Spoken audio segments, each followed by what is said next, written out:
What's going on, everybody? This is for Verts. My name is Harrison Graham. Lots to get into. Excuse me as I continue to battle a cough. On this wild card Saturday, you got Texans-Chargers, Ravens, Steelers kicking off the wild card round of the NFL playoffs. We'll react to both those games, plus some news and one rumor I want to explore on the coaching carousel front. Sounds like one team could be finalizing their decision soon on who their head coach is going to be. So rock and roll with us. A lot to get into here on For Verts, but want to remind you guys, subscribe to the channel, whether we're in studio, at home. We're bringing you content every single day throughout the NFL postseason for teams not in the playoffs, for coaching, covering the coaching carousel, college football playoff national championship coverage. We'll have that as well. And tomorrow, we're going to be going live for an Eagles-Packers watch party here on this channel. So subscribe, join us for that. Probably go live about 30 minutes before kickoff at 4 o'clock Eastern. All right, let's start with the nightcap here. Steelers, Ravens, as Baltimore gets the deal done. They just dominated early.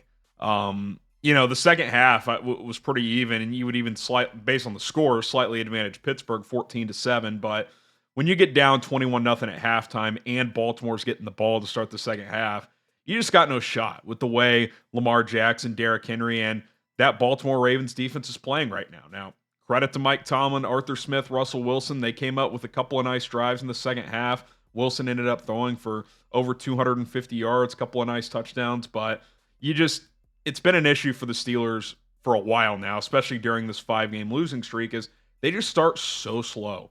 And the way they're built, you're just not going to come back. Like, even when they cut it to 14, you're like, you're still down 14. Like, you got to stop, score. And they got the ball twice down 14 with the chance to cut it to 7, but were unable to do so. Give Lamar Jackson and Derrick Henry a lot of credit. They came out with a purpose early in this game. Lamar was just brilliant. So efficient. 16 of 21, 175 yards, 2 touchdowns passing. He rushed for 81 yards on 15 carries. Derrick Henry, $186 on 26 carries, 2 touchdowns. And when they added him, this is what they hoped would be the difference this year.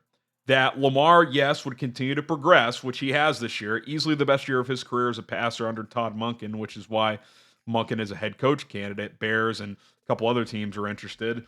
But also, they could take the pressure off Lamar, especially in the big games. Obviously, every playoff game is big, especially against your division rival, but when they go up against Buffalo likely next week, unless they get upset by Denver, and ultimately Kansas City, the team they have really not been able to get through. So Henry's presence is so huge because he can just have these games where you give him 30 carries and he gives you 6-7 yards a pop. 7.2 average tonight against a Steelers defense.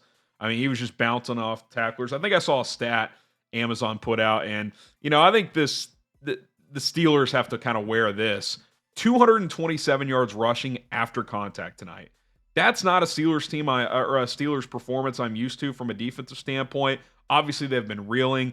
TJ Watt's arm is hanging on by a thread. It looks like Cam Hayward got banged up tonight, but they were scrappy in the second half, held them to 7 points, although it was really probably 14. Baltimore took a knee in the red zone, but to end the game. But this was pretty one-sided. Again, give Pittsburgh credit for fighting. A Mike Tomlin team's not going to fold. They battled in the second half, but this game was never in jeopardy. It was in jeopardy of becoming in jeopardy, if that makes sense. Like, they were within striking distance of being within striking distance, but they never got within striking distance. And I just want to throw it out there. I heard Mike Greenberg put it out there. I've kind of explored this as well. Do you just split with Mike Tomlin? Not because he's not a hell of a coach, not because he's not a legend, not because he deserves to get fired, but is this just an Andy Reid situation where it's like he's kind of just flatlined there? He could use a fresh start. The Steelers could go in an offensive direction, something they haven't done in a while. I mean, what's their answer next year? Russell Wilson's a free agent. Do you bring him back? Justin Fields is a free agent. Do you sign him to a 1-year deal, let him be a starter for a year? I think this would be the perfect time to do it if you're Pittsburgh. And I think another reason to do it is I don't think you'd have to fire him. I think you could get something for him. Now, Tomlin would have to sign off on that. But I think he'd be willing to do that after almost 2 decades there. And You get, a day 2 pick for Mike Tomlin, something like that, give you some extra juice in the draft, maybe even get a first round pick from a team, and you go with an offensive guy. Maybe you bring in a Liam Cohen. Maybe Ben Johnson is interested in Pittsburgh if that job opens up. He'd probably look at that and say, oh, wait, the last 3 coaches have combined to last there for 55 years. Oh, they're very patient. They're very successful. Yeah, I'd be interested in that if I'm Ben Johnson, a guy who's been very selective. So I do just wonder, and like you look at a team like the Bears who have just had no stability. I would think they'd be interested. Would the Jets be interested in a guy like Mike Tomlin bringing a no BSer into that building? I would think so. The Raiders? You don't think the Raiders would be interested? Like teams would be interested in Mike Tomlin. You might even see a team or two. Like, would Dallas pivot off McCarthy to bring in Tomlin? It wouldn't completely shock me. So I do think you're going to hear these rumors circulate. Whether or not Pittsburgh does it, I don't know. Would I bet on it? No. Do I think there will be discussions within the media world, on social media, the national media, and locally in Pittsburgh? Yeah, I do. Whether or not those discussions take place in that building, we'll have to wait and see. As far as Baltimore goes, they now wait to see who their next opponent is. If Buffalo beats Denver, which is the first game tomorrow, that game's locked in. It'll be Buffalo, Baltimore in Buffalo next week, which would be awesome because we've never seen Lamar play Josh Allen in the playoffs, so that'll be outstanding. If for some reason Denver won that game, Denver-Kansas City would be locked in because the Chiefs would get the lowest seed remaining, which would be Denver, which means Baltimore would then get the Texans, who we are going to talk about next here. I got to say, I didn't see this coming. I kind of saw it coming with Baltimore. I thought this would be a close knuckle fight, and for a while it was. But then this game just went off the rails. We got to be honest about this. Justin Herbert was terrible. Now, I understand. They don't have a true number 1 receiver. Lad McConkey's a good 2. I think Quentin Johnston can be a good 3, but McConkey's having to be a 1. Johnson's having to be a 2. He drops way too many passes to be a top 2 target. Will Dissly's dropping Like, they don't have great offensive personnel. I understand. And they emphasize offensive line with the limited cap space and draft capital they had. Hey, no problem with that. This is still an absolute successful season for the Chargers in year 1 with Jim Harbaugh. 5 wins last year, 11 wins this year. They're not going anywhere. But to throw 4 picks and just look rattled, I think he had a 1 for 10 stretch to end the first half. I mean, they're up 6-0 with the ball at the Texans 40 after CJ Stroud threw a pick. And Herbert, on a play-action shot play call by Greg Roman, just gets reckless and throws a ball off balance and underthrows the ball, and it gets picked off. It just can't happen. If you get even just 3 there, you're up 9-0 late in the first half. Probably go to halftime 9-0, or at worst, maybe 9-3 or 9-7. Instead, the Texans end up putting a drive together shortly thereafter, get the ball back, add 3 more points. All of a sudden, it's 10-6 Houston in a game where you felt like the Chargers were in control. And then they're just playing catch-up in the second half. Herbert's throwing balls all over the place to the Texans defense. Just got out of whack. And look, I'm a Herbert guy. I'm not just going to act like the guy stinks, but he has 0 playoff losses, and CJ Stroud has 2 now. And Stroud did not have a very good season, so you got to give him credit here. It looked ugly early, but there was a play late in the first half where the center snapped the ball terribly. He goes back and retrieves it, hits Xavier Hutchinson on a scramble drill for like 30 yards. That seemed to get him going. They end up driving down, get that touchdown like I mentioned, get the ball back, get 3 more points, and he played pretty well the rest of the way. So kudos to him. I think if you're the Texans, from here it's kind of gravy, right? Like, this was a very up and down season, but to have 2 straight years with your first-year head coach last year, first-year quarterback last year, CJ Stroud, D'Amico Ryans, same combination this year, to win at least 1 playoff game 2 years in a row, that is undeniably a success. I would not pick them to win in the next round, but you're playing with house money now. I think for them long term, it'll be like, okay, Stroud needs to take that big year 3 leap next year to get them into the Super Bowl conversation. I don't think they're in that, but this was an impressive performance. I don't think even Texans fans thought Houston would dominate 32-12.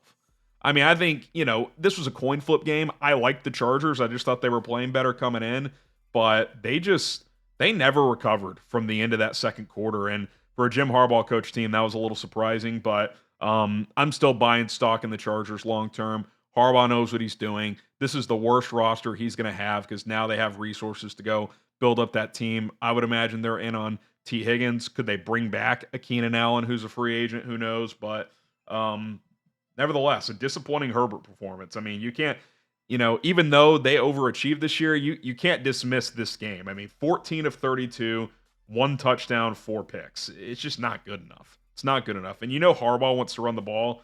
They got shut down. Give the Texans and D'Amico credit. 18 carries, 50 yards combined on the ground. You wonder if L.A. will try to ramp up that run game with an upgrade at running back. Good season for J.K. Dobbins, but he's not a top-tier back in this league. Okay, we already talked about Mike Tomlin in the coaching carousel.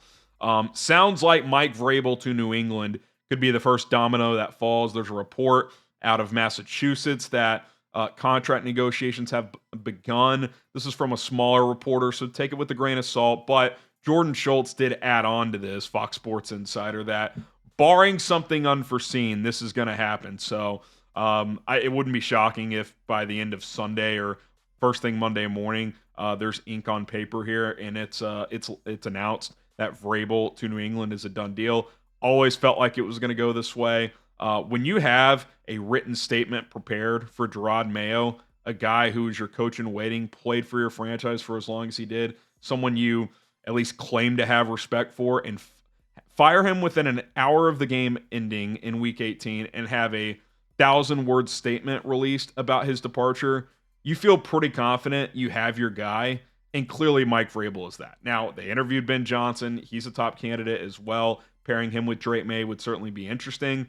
But the risk there is Detroit could be in the playoffs for a while. And multiple other teams are in the sweepstakes for Ben Johnson. So if you wait it out too long, you're risking it. And if you feel good about Vrabel, he's one of your own, you might as well just get that deal done. So sounds like Vrabel to New England is going to happen. And then all eyes are on Ben Johnson. What happens there? Do we hear a leaking of him committing somewhere before the Lions are out of the playoffs? Who knows? But obviously, just getting started in the carousel. And by the way, keep an eye on Dallas. I think we all assume Mike McCarthy is going to get a new contract there, but Adam Schefter said today there's no progress on a new deal. So maybe Jerry, maybe Mike, maybe McCarthy himself is saying, hey, I want to get to January 14th when my contract is up and hear what other teams have to say. We know the Bears requested an interview, which Dallas shut down, but once the 14th gets here, they can't block it anymore. He's a free agent, so keep an eye on that situation as the upcoming days progress. All right, my name is Harrison Graham. Like I said, hit that subscribe button. We will be live tomorrow for Packers-Eagles.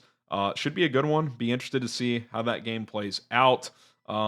Triple header tomorrow. Should be a lot of fun. So enjoy the football. We'll be here to cover it all. We'll also have a video at the end of the night game, which is Commanders-Bucks, recapping the entire day. So stay tuned for that. My name is Harrison Graham. We will see you guys then.